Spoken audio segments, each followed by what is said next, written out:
Cepi Suherman, Prodi S1 PGSD kelas 1B dengan NIM C22862060065. Di sini saya akan menjawab tugas IPA tentang suhu dan energi panas.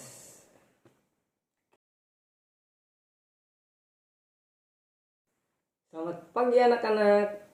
Sebelum belajar, mari kita baca doa. Terlebih dahulu berdoa dimulai. Selesai.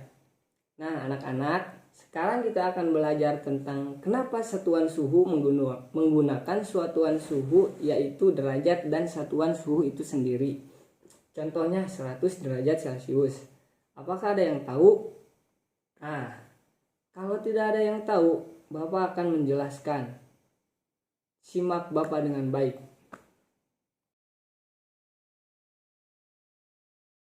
Jadi anak-anak, skala suhu yaitu Celcius, Fahrenheit, Kelvin, Reaumur adalah suatu metodologi dalam mengalibrasikan pengecekan besaran suhu. Di dalam bidang meteorologi, skala empiris umumnya digunakan untuk mengukur suhu berdasarkan parameter-parameter yang umum dan stabil, seperti titik beku dan titik didih air. Sementara itu, suhu mutlak umumnya didasarkan pada prinsip termodinamika, yaitu menggunakan suhu yang serendah mungkin sebagai titik nol dan memilih skala interval yang sesuai.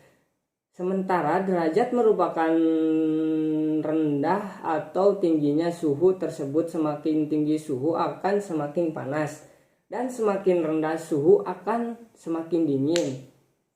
Dapat dimengerti anak-anak?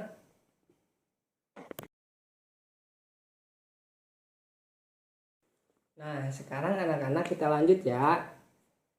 Kenapa Kelvin tidak menggunakan derajat padahal kan Kelvin sama-sama suhu?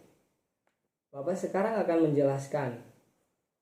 Karena skala Kelvin tidak menggunakan derajat, yakni karena skala Kelvin adalah skala mutlak atau absolut.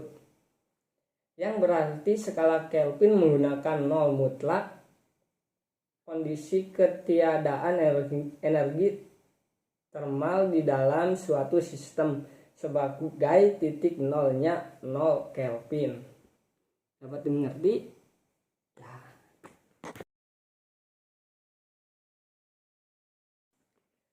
Sekarang kita lanjut ya, yang terakhir anak-anak. Kenapa Kelvin menjadi satuan internasional untuk suhu? Karena satuan Kelvin berbeda dengan skala lain. Kelvin menggunakan konsep nol mutlak sebagai batas suhu terendahnya.